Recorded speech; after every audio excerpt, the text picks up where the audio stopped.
He was making his intervention there with the focus being on peace and security and reform of global governance. This is just the first session, the plenary session or the opening session of the 17th BRICS Summit. There are 3 more to go, but we are standing by to know what the Prime Minister has said and what are the suggestions that the Prime Minister has made on this forum on the issue of peace and security as well as reform of global governance. Yes, the normal convention, Munmun, is at these multilateral gatherings is that only the chair's statement is broadcast and normally you get printouts or online releases of the statements about the readouts about the leaders. Yes, absolutely. So, yes, going back to the significance of President Lula's statement on terrorism, Gautam, you can take that forward.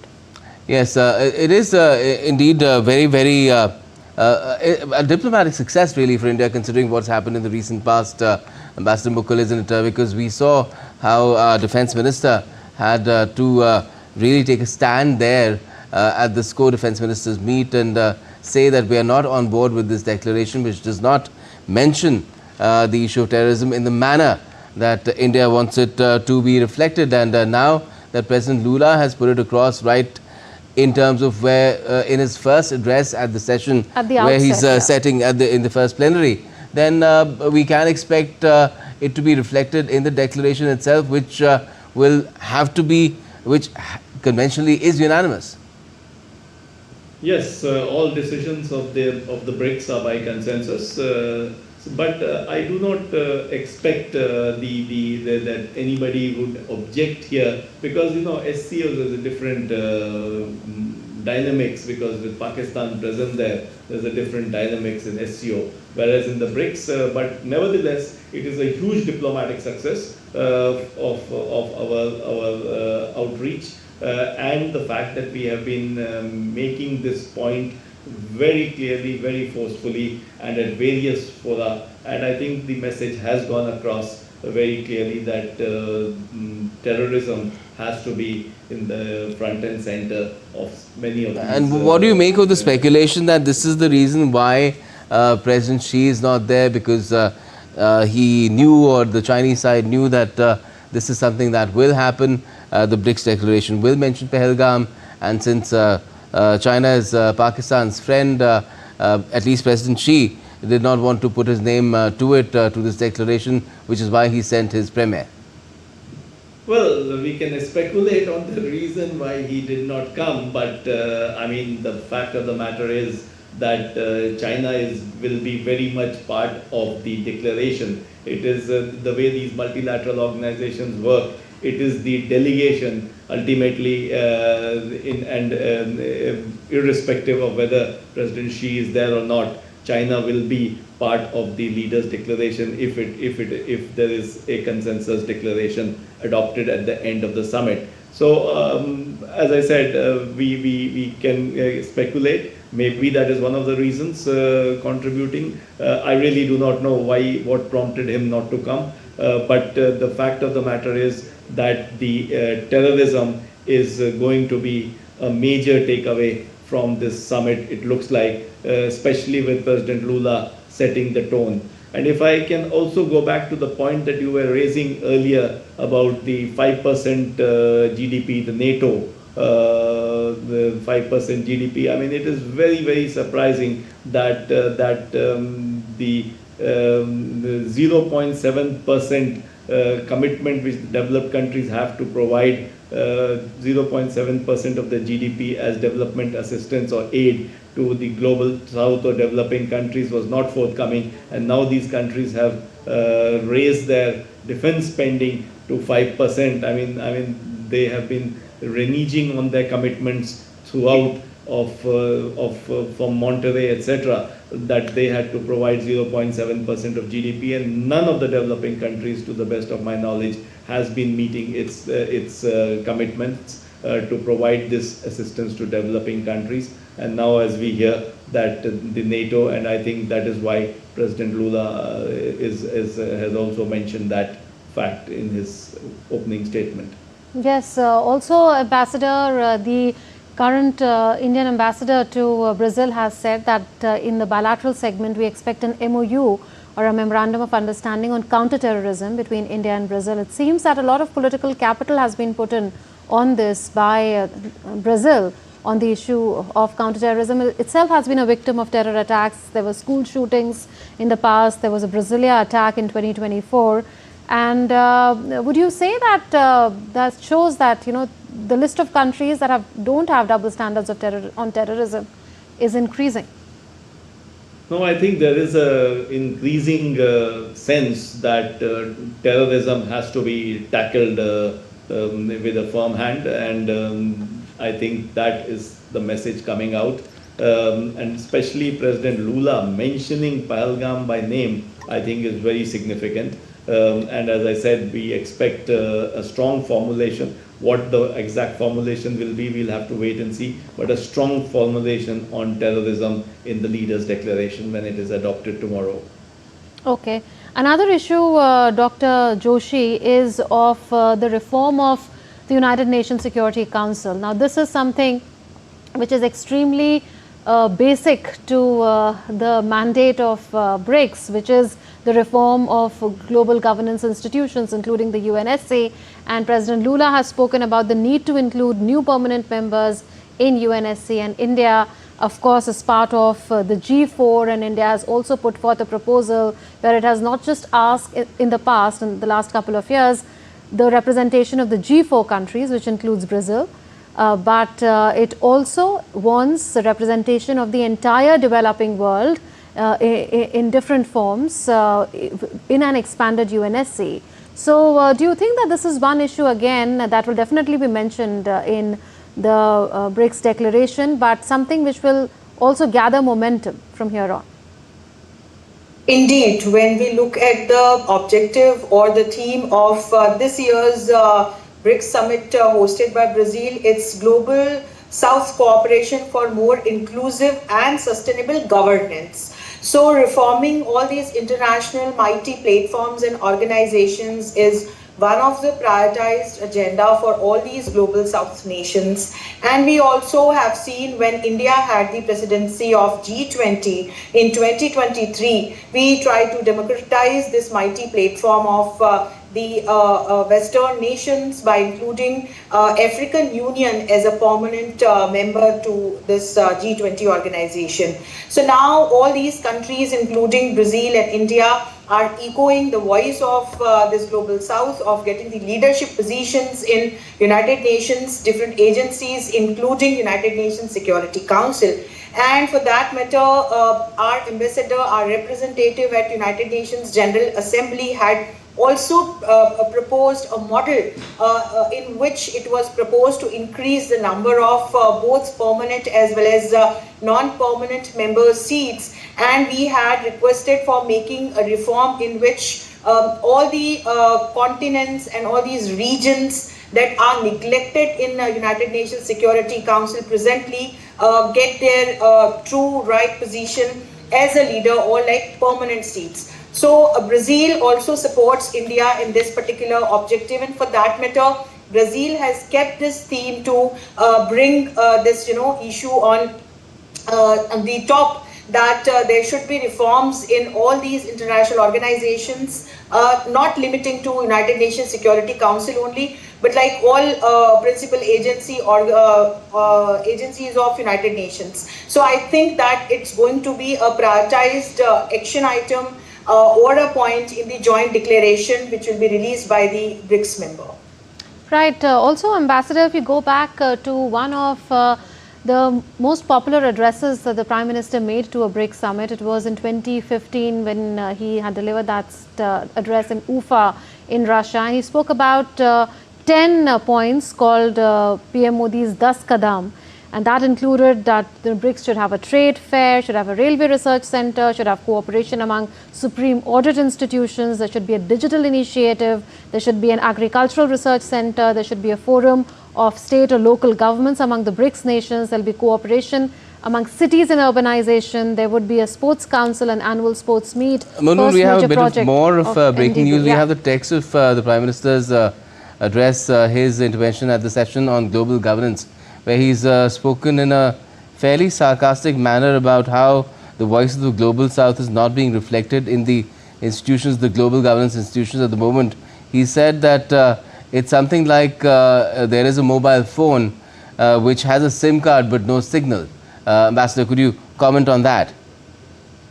No, I think it's very well put by the Prime Minister, because this business of reform of the global governance goes back many years. In fact, in one of the earliest G20 summits, there was a clear mandate, and G20, as we know, includes the developed countries also. Right from the Pittsburgh summit in 2009, there has been a clear mandate to reform the IMF, World Bank, etc., the quota and the voting rights, voting share in the quotas, etc. But and despite the fact that the developed countries in the G20 are party to this reform has really not happened. So I think that is why I think the Prime Minister has put it in this way, that while this is articulated, this has been articulated as part of the agreed declarations, but then when it comes to actual implementation in these fora like the IMF, World Bank, it doesn't really happen. So I think that's very, very important that the Prime Minister is once again putting it very clearly that these kind of reforms of the global institutions needs to be taken forward. In fact, Professor Joshi, the PM has also said that it's BRICS which has been more accommodative and expanded itself. There are 11 members now instead of 5, and it has sort of shown the way, paved the way, sort of led the way in showing to these institutions, and particularly to those who've been standing in the way of the reform of global institutions, how as to it can be done to incorporate, to make it more diverse, more inclusive, and representative of how things are moving, in which direction things are moving as far as global situation is concerned. He's said that as well, comparing how BRICS is moving forward, looking forward, acting and taking action in a manner which reflects global realities, and contrasting that with how these institutions of global governance are being run at present. That's true, and our Honorable Prime Minister has put it up really well by giving the example of BRICS. The latest member of BRICS is Indonesia, and by including Indonesia, BRICS has now covered Southeast Asia also geographically, if we see. And it's important at the moment when we are living in a world which is multipolar on one hand, and we know that we can see this complex interdependence among nations that are connected with each other both bilaterally and multilaterally, depending on their national priorities and objectives. But on the other hand, we also see a flux in the global politics presently, Gautam, wherein we can see two open theaters of war, and these wars are escalating every day. So on one hand, we see all these kind of summits wherein these platforms like BRICS generate a hope that there are still platforms where nations can meet, can have dialogue, and can resolve their issues by dialogue only. On the other hand, we can see that the conflicts are increasing every day, especially in this West Asian region. So having said that, when we look at the organization like BRICS, it has truly democratized itself by adding new members. In last 2 years, we have seen how Egypt, Ethiopia, Iran, UAE, and now Indonesia have become the members of this significant organization of global South nations. On the other hand, we have seen that when India had the presidency, we also tried to democratize G20. However, we still see that, there is an exclamation mark when it comes to all these mighty nations who might not want to lose their power, but they're not understanding that the world is not unipolar or bipolar anymore. There are multiple poles of power. And I think that's why our Honorable Prime Minister stated that it's the time, it's very important to democratize, to bring in a change in terms of governance of all these organizations, not only UN, but other organizations as well. Absolutely. A lot of plain speak, in fact, done by Prime Minister Narendra Modi. He says that let's make concrete reforms. For instance, he is saying that if there can be an expansion of the BRICS, and why cannot there be expansion of the UN Security Council, or why can't there be reform of the WTO or of multilateral development banks? He's talking about the need to make changes to the voting rights that are there, and we understand that there's also a proposal that is now doing the rounds in the media, talking about how the voting rights should be equivalent to the economic power of various countries, how the developing countries should also be given preference when it comes to voting rights. Currently, we know how the IMF and the World Bank are controlled in a sense by the US as well as by the European Union. So again, a call to action in a sense, would you say, Ambassador, for these Bretton Woods institutions and also the 5 permanent members of the UNSC to actually reform. Yes, I wanted to add that the Prime Minister has also said that the institutions that came up during the 28th century do not reflect or do not give representation to about 2/3 of humanity, of the global population, and the countries that are contributing to global economy as well, they are also not part of the decision making process. He's clearly referring to India itself, which is the fastest growing large economy in the world. And he's saying it's not just a question of representation but also credibility and effectiveness of these institutions. And without the global south, these institutions, like I said, I mentioned earlier as well, he said that they are like cell phones which have SIM cards but no network. He's also said in this age of AI, where every week technology changes, upgrades itself, it's updated. Global institutions are 80 years old and they are of a very different, almost ancient vintage. And these updates are not, they're not, basically in tune with the times. And the 21st century softwares with the 20th century typewriters is a dissonance in itself, and this cannot go on. No, I think absolutely correct. These multilateral institutions were crafted in the post-World War II era, and they do not today reflect the ground realities at all. And that is what I think what the Prime Minister is mentioning in terms of the fact that countries like India and of course the global south in general do not find representation, whether it's of the United Nations, both in terms of the Security Council, permanent and non-permanent members, or other UN reforms that are on the table, as also the fact about the multilateral, the Bretton Woods institutions, the IMF and World Bank, where this is a fact which has been repeatedly mentioned, and I think another strong call is going out from the BRICS. But unfortunately, there doesn't appear to be any political will on the part of whether when it comes to UN, the 5 permanent members, the veto holding members, or when it comes to the Bretton Woods, etc. institutions of the developed countries who do not want to, there's a complete lack of political will, if I can put it that way. Nevertheless, it is important that these calls continue to go out and strong messages are sent, so that hopefully it will have an impact sooner rather than later. Absolutely, Professor. On the issue of G20, we saw how it became G21 under India's leadership, with the African Union being added there. And when the Prime Minister says that in today's world, the decision making is taking place by institutions formed 80 years ago, and there is no representation of those countries that of a lot of regions in a sense which exist, but they don't count in terms of decision making.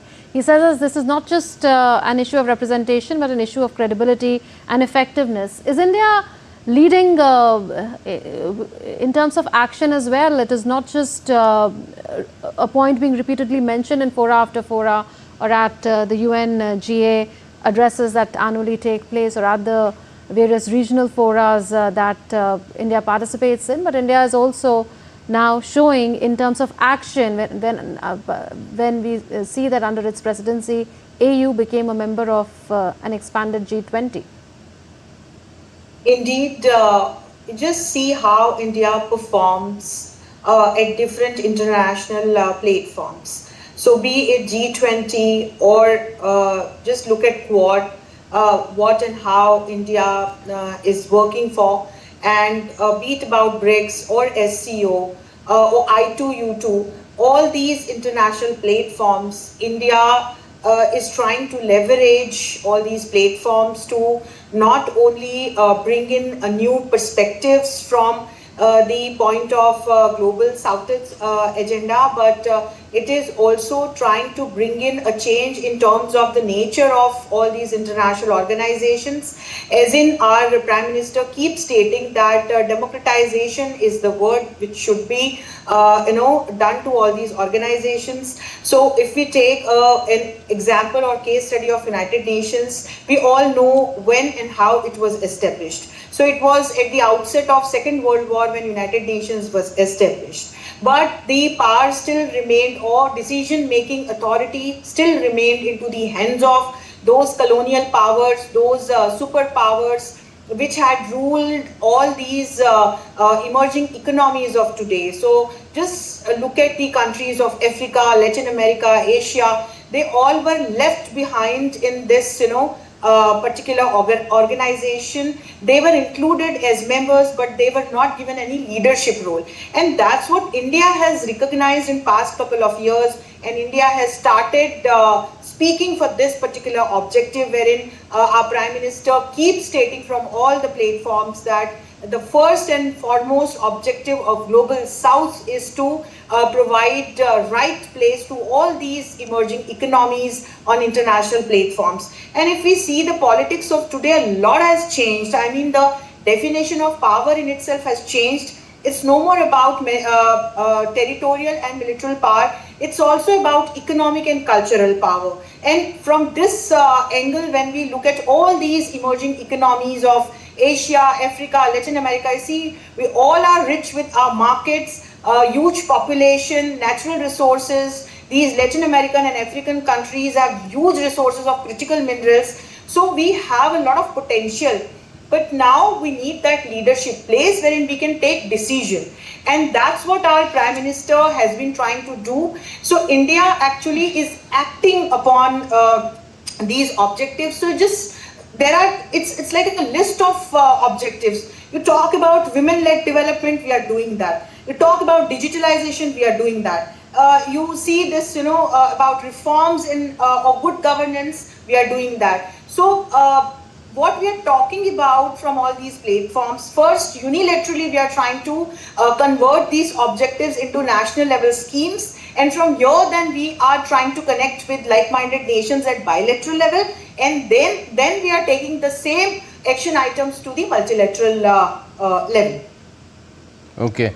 And Ambassador Mukul, in terms of how both President Lula and Prime Minister Modi articulated their view on how these institutions are responding to the emerging situation in the world, it is very, very clear that they share this opinion that the kind of things that should be done in order to reform these institutions is just not being done, although proposals have been made several times over, revised as well, but why action is not taken is something that perhaps need to be looked into further by these groupings as well. No, absolutely. I think first India and Brazil are on the same page with regard to a large number of issues, particularly when it comes to reform of the multilateral institutions. We are part of the G4, obviously, in the United Nations. So yes, we have a commonality of positions and commonality of interests with on the reform of the reforms issue. Why it has not been done, as I tried to point out, it is because of the lack of political will on the part of those who actually need to deliver. Now, but that should not prevent the leaders of the global South to keep on sending these strong messages and strong declarations from institutions or organizations. Because it like boils down to BRICS, sounding like they're just wringing their hands. South. It sounds like they're wringing their hands, but they have built institutions as well, and perhaps more need to be put in place. Things like the NDB and the RCA, maybe more action required in different spheres. Yeah, I mean, since the reforms of the IMF, World Bank were not forthcoming, so one of the alternatives suggested in the BRICS framework was the NDB, or the BRICS Bank, which was put up in order to provide project assistance, or the CRA, the currency arrangement. CRA, thank you. BRICS. So that again was to take care of countries facing financial difficulties or financial stress. Now those are the kind of things exactly reflecting the role of the IMF and World Bank. But obviously, I mean, it cannot be at that scale. So yes, wringing of hands, you're absolutely right. And some of these have been reactions to the lack of movement on these reforms. But as I said, that should not prevent the global South and its leaders from continuing to raise these issues, raise these concerns repeatedly, and hopefully they will find some implementation going forward. Absolutely. On the issue of terrorism, there are a number of points that even President Lula has made. He spoke of the MENA region as well, Dr. Joshi. He says that the consequences for the instability of the Middle East and North Africa, especially the Sahel region, have been disastrous. To this day, the root causes of those crises have not been addressed. So, your take on this. We know that there was a lot of colonial presence here. The French have ruled there, the British have ruled there, and there are also accusations that a lot of exploitation has taken place over the years by these colonial rulers, and which really led to a lot of poverty and which led to these terrorist organizations to come up. So the root causes he is really talking of. He's talking of the root causes of this crisis not being addressed. So in the current scenario, how can really that be done? Because when India comes up with the proposal of a CCIT, or a Comprehensive Convention on International Terrorism, it just doesn't see the light of day.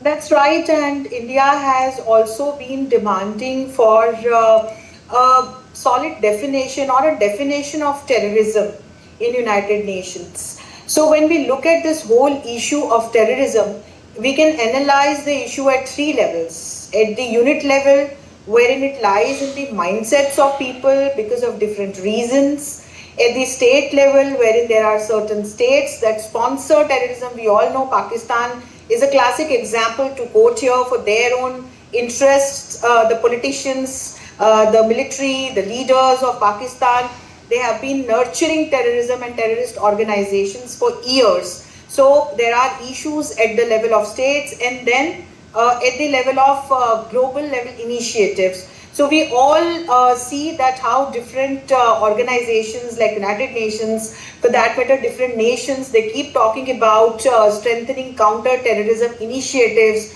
but we have to actually go at the level of unit level analysis. We have to find out the root cause for different types of terrorist organizations, and we have to find out comprehensive solutions. And these solutions actually range from strengthening the normative framework at the international level to adding up some national level initiatives, to using latest highly advanced technologies also, especially in the area of surveillance.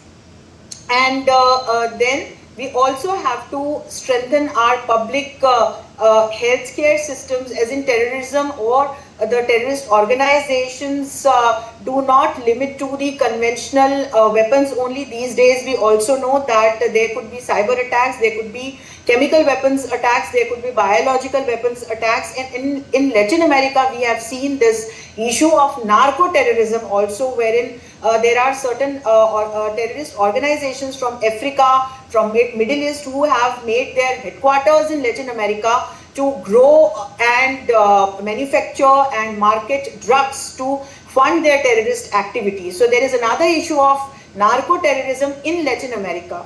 So what Lula has said is really true, and for that matter, when we look at this Sahel and region of Africa, that's what we have seen in the statements from Ghana also. Ghana runs ECRA initiative, which was launched in 2017, including other nations around to fight against the terrorist organizations of this particular region. But definitely there are different types of terrorist organizations, and we have to see the root cause, and accordingly we have to come up with the comprehensive solutions. Yes, certainly, and that has not happened despite very vocal advocation by India over the course of decades now for the Convention Against Terrorism and definition of terrorism in the first place, which should be fairly easy to define when non-combatants are targeted by people who are armed and are killed as well. But it hasn't taken place so far, but a lot of other action is also being suggested in terms of reform of global institutions that the leaders have talked about in the first plenary session itself. We will very soon have the video as well of the Prime Minister's intervention there. We're taking a quick break at this point, but I request our two guests to stay with us and also our viewers. We are going to continue with this special segment right here on DD India on the BRICS Summit, and Prime Minister Modi there along with the other leaders. Stay with us.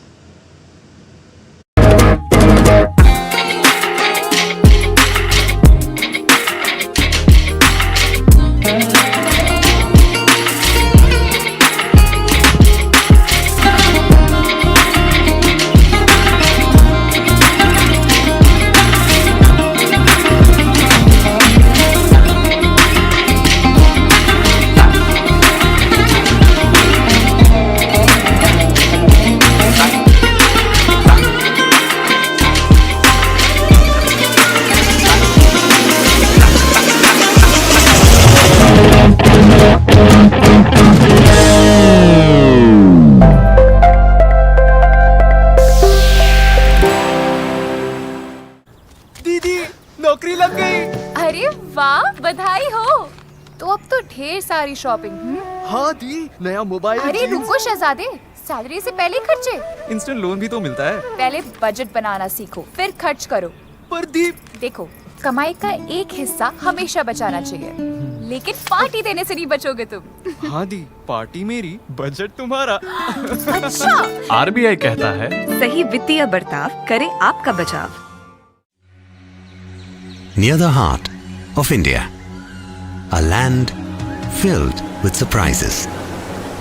In the mighty force of your waters, you hold the deepest secrets that take us back in time. When it's said that the gods walk this land, this is where we feel the warmth of your faces. See hands that mold life. While embracing change, you grow. In you is the land that gives, creates, nurtures, grows, and builds. It's all in you. Come, experience Chhattisgarh. Jharkhand will mesmerize you with majestic nature, rich heritage and colorful culture. Johar. अरे it fits perfectly. Thank you. Full workout हो गया. Ready?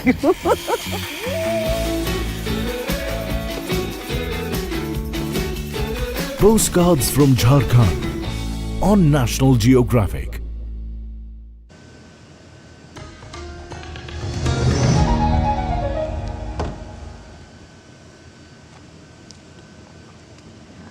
Welcome back. You're watching a special broadcast on Prime Minister Narendra Modi's visit to Brazil, where the 17th BRICS summit is on. In Rio de Janeiro, Prime Minister has made his intervention in the opening plenary, which was on peace and security, as well as on reform of global financial institutions and global governance structures. And Prime Minister made some very persuasive points on the issue of the need for reforming global institutions like the United Nations. In fact, his tone, Munmun, is rather caustic. He's been very sarcastic about how things have not moved forward despite the advocacy by countries such as not just India but also Brazil and others who are part of the global south, that the need is urgent to reform these institutions of global governance. But even when it comes to responding to emerging challenges like artificial intelligence, the response has been very slow. So it's like in the age of where you have AI, computers, you're still working with typewriters. Absolutely, that's exactly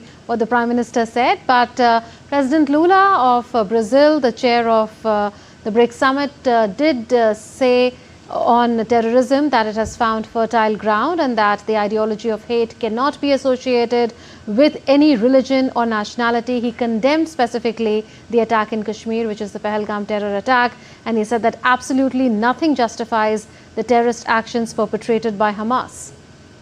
Yes, and very, very critical remarks by these leaders, because they really set the tone for what we can expect in terms of how things will move forward, and a declaration will also emerge from the summit, which has been a subject of a lot of speculation building up to the BRICS summit over these 2 days. Today is the day one itself, and there's been speculation as to when the declaration will come out as well, because it has happened in other multilateral gatherings that despite it being over multiple days, in this case it's 2 days, the declaration has come out on the first day itself. Yes, it has. And in the G7 summit, which was chaired by Canada, there was no declaration. There was only a chaired summary because of the circumstances there and the leaders that had come in there. And of course, Canada's Prime Minister was just elected. There was little time perhaps to come to a conclusion. So those kinds of challenges are always there when you are chairing a multilateral grouping. But coming to you, Ambassador, on a point that was made by President Lula in his speech, he says, and I quote, "The UN Security Council meetings follow a predictable script whose ending we all know, loss of credibility and paralysis. Lately, it's not even consulted before military actions begin. Old rhetorical maneuvers are recycled to justify illegal interventions." That puts a question mark on the UN itself, isn't it? And in the past, at least, India at the UN forum has said that if things continue like this, then it will meet the same fate as the League of Nations did. Your thoughts? No, absolutely. I think what he's referring to is the two major conflicts which are going on involving the big powers, the veto wielding Russia, Ukraine, and Israel, of course, backed by the United States, which has been vetoing all kinds of resolutions there. So the point is that these actions happen. Israel's attack on Iran, for example, and the Security Council, which is the main body mandated to look at peace and security issues, is not even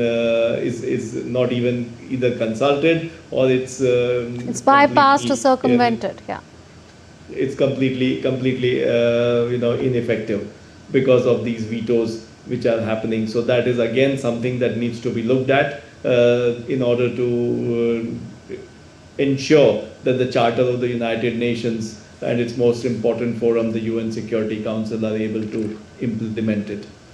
Yes, another point that was made, Professor Joshi, by President Lula was that in the wake of the worst health crisis in decades, he's referring to the COVID-19 pandemic, the global health system is being targeted in such a way that there are copyright issues that are involved in ensuring basic access to diagnostics or medicines. I mean, India, of course, tried to help the humanity with vaccine Maitri, and here there are these rules which place copyrights for something as important as medicines in a pandemic above human health and human life.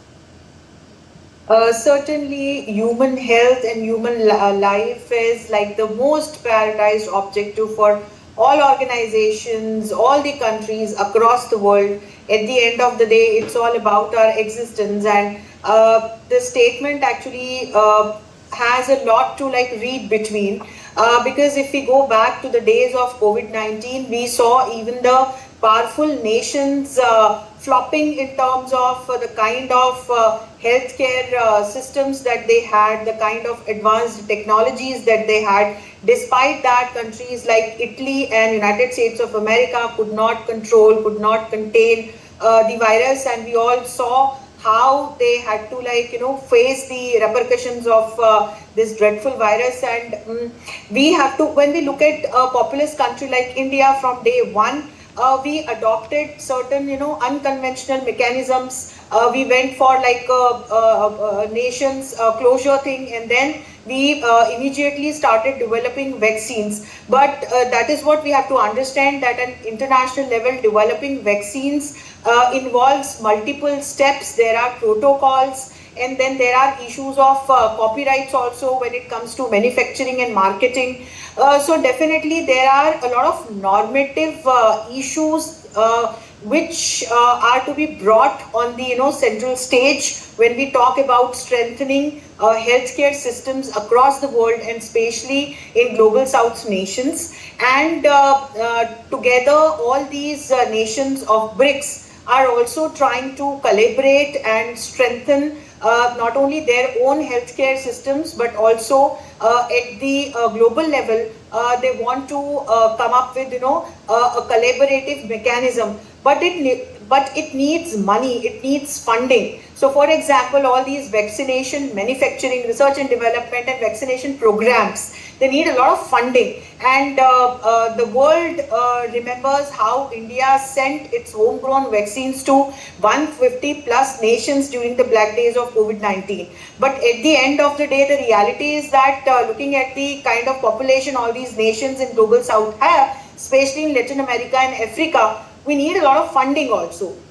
So for that matter, then we have to look up to the other platforms as well, other regional organizations as well. And BRICS on its own is also trying to work in this direction by setting up different intra groups, intra institutions. So there are 60 plus intra groups within BRICS that are working on different themes, and one of these themes is related to strengthening healthcare systems only. BRICS has also come up with its contingent reserve arrangement and its reserve currency and all that.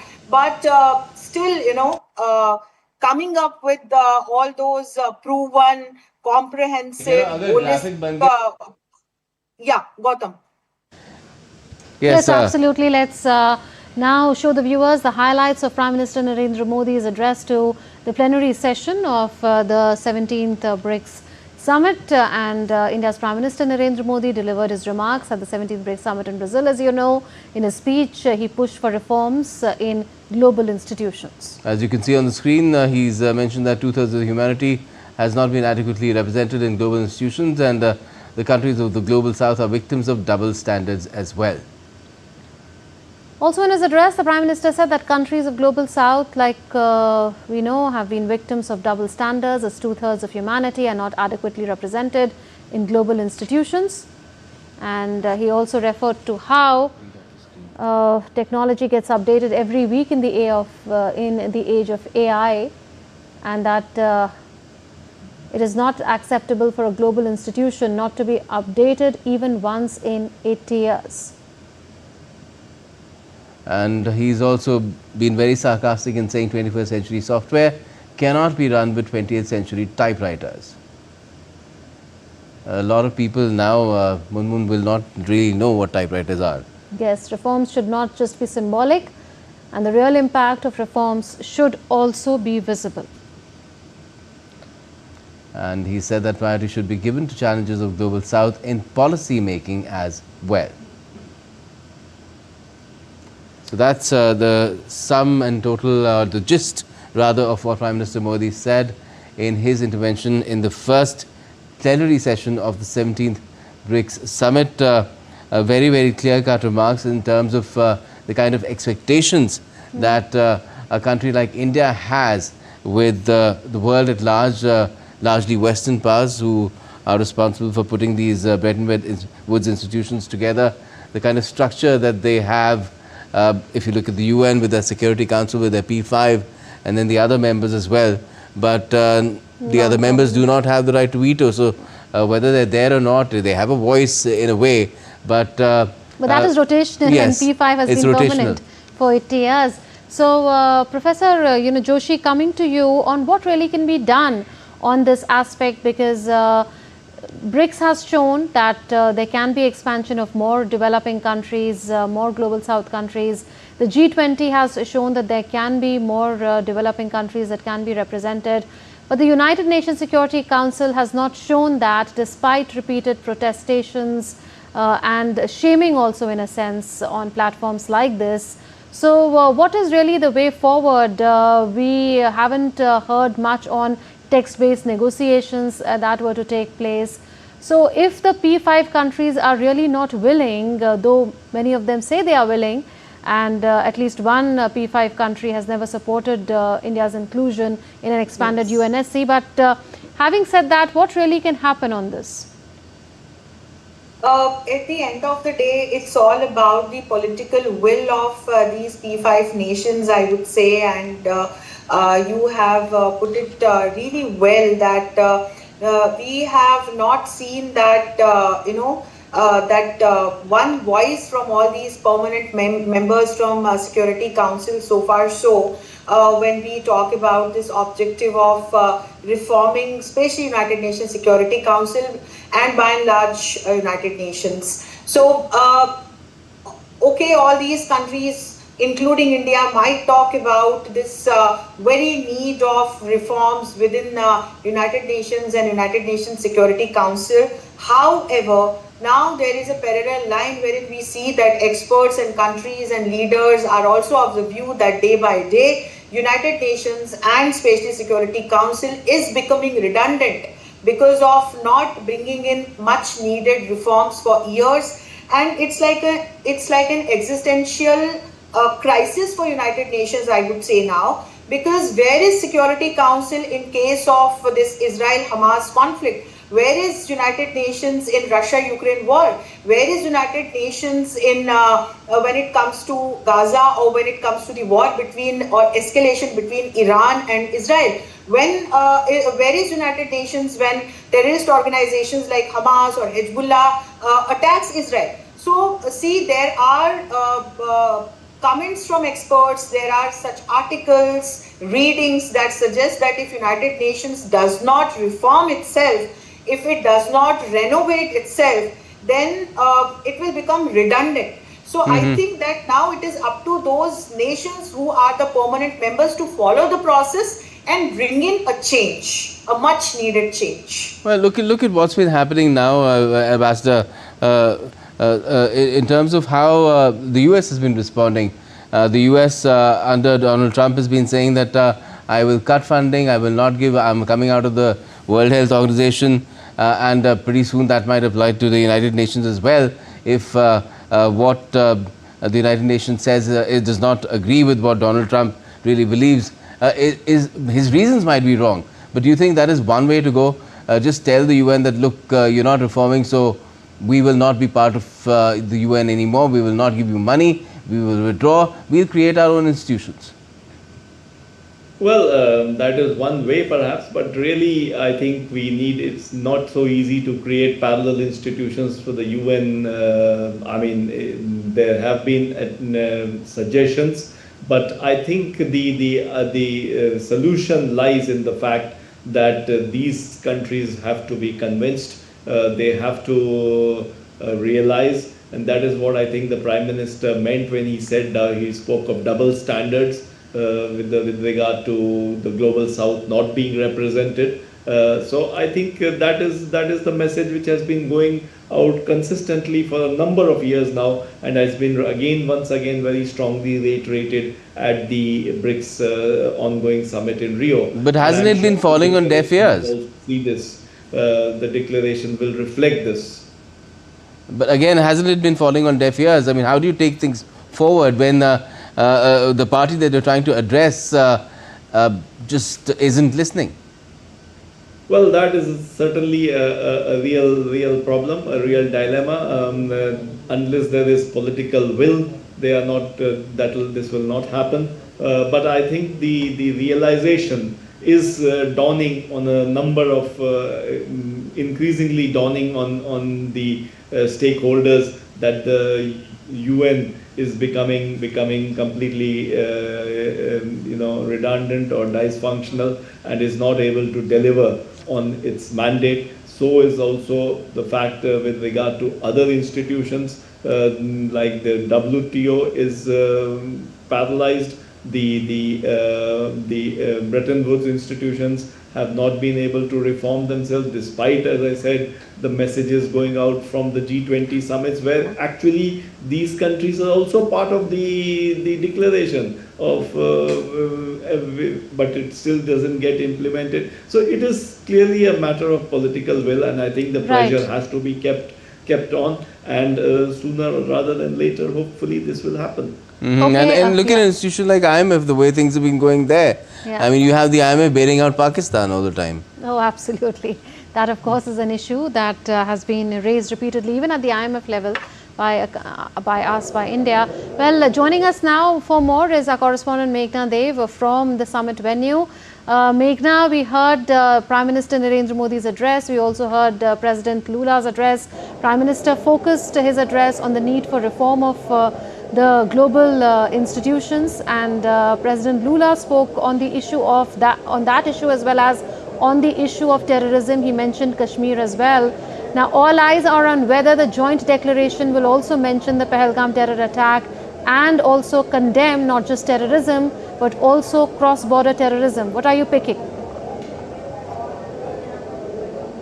Yes, Munmun, when we actually see that the chair summary of the foreign ministers meeting that happened in Brazil, I think a couple of months ago, of BRICS, in that chair summary also there was mention of the Pahalgam terror attack, clearly saying that the countries also, whoever are harboring terrorists, are safe havens to terrorists, the action also should be taken against the people who are providing them safe havens, terror financing, and also it was clearly mentioned in the summary that terrorism has no religion, and the victims of terrorism, they also condemned the Pahalgam terror attack, and obviously paid their condolences to the victims, and obviously counterterrorism and those efforts were also clearly mentioned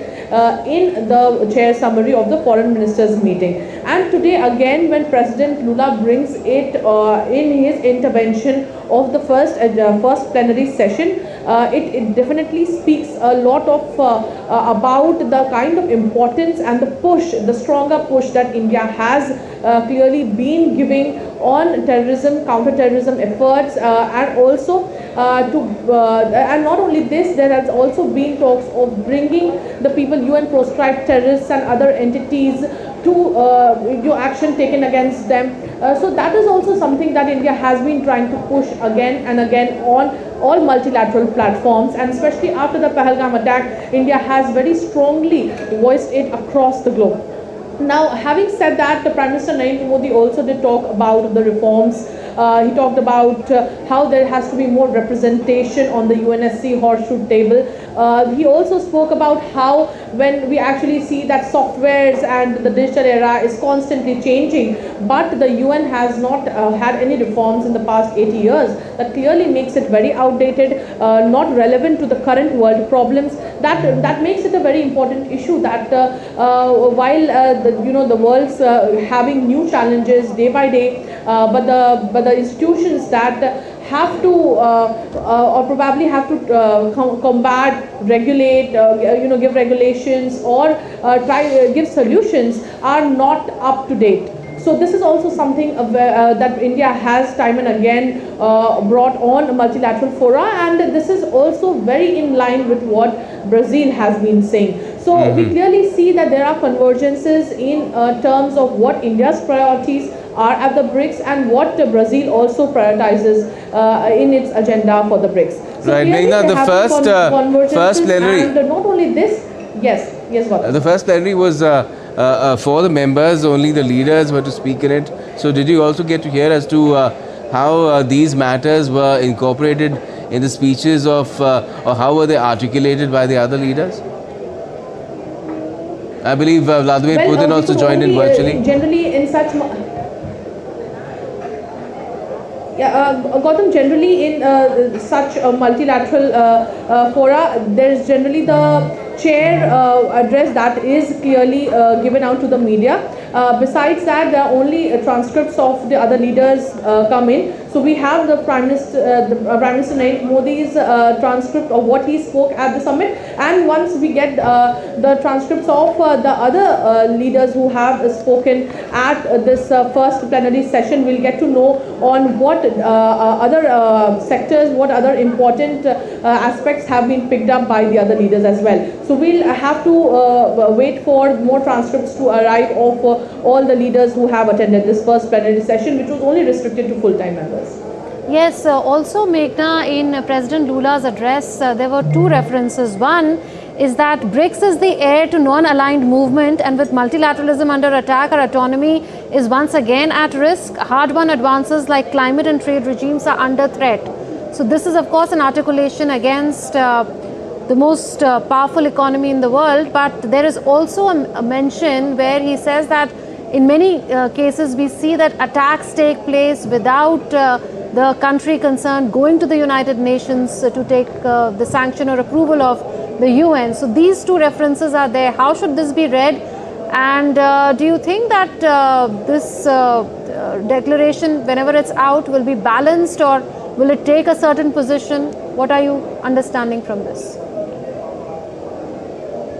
Well, the Sherpas and Shul Sherpas have had intense discussions to bring in a consensus. But having said that, clearly when the chair is speaking about how, in fact, not only this, there has to be more, we'll get to know in the leaders' declaration about the kind of consensus that has been reached in terms of obviously different stands that different countries have. But having said that, that is one of the important reasons that Brazil for that matter, India for that matter, and especially the global south is talking about UN reforms, is also talking about more representation in the UNSC of the global south, and that is one of the important reasons, so that the voices can be heard, so that decision making can be inclusive, so that whenever there are such issues that that the UN is discussing about, but the issues, the people who are facing the issues are not being represented in ample numbers. So this is something that will be definitely taken up by the members, but having said that, we'll have to wait for the leaders' declaration to actually see what kind of consensus and what kind of language is being used in the declaration, in the outcome of the BRICS. All right, we look forward to hearing more from you, Meghna, and on this note, I think we'll have to thank our guests as well for joining us, being with us in this special broadcast related to the BRICS summit in Rio. Things are still moving forward, and I think Munmun, you'll be carrying forward the discussions and all the information that we're getting, the developments that are taking place in Rio as well, 9 p.m. onwards. So go ahead. Absolutely.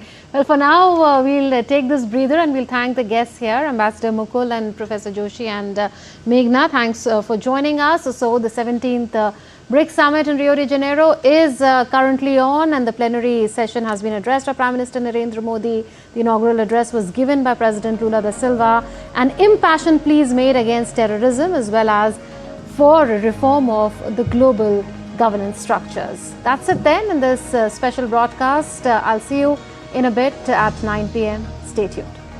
Thank you.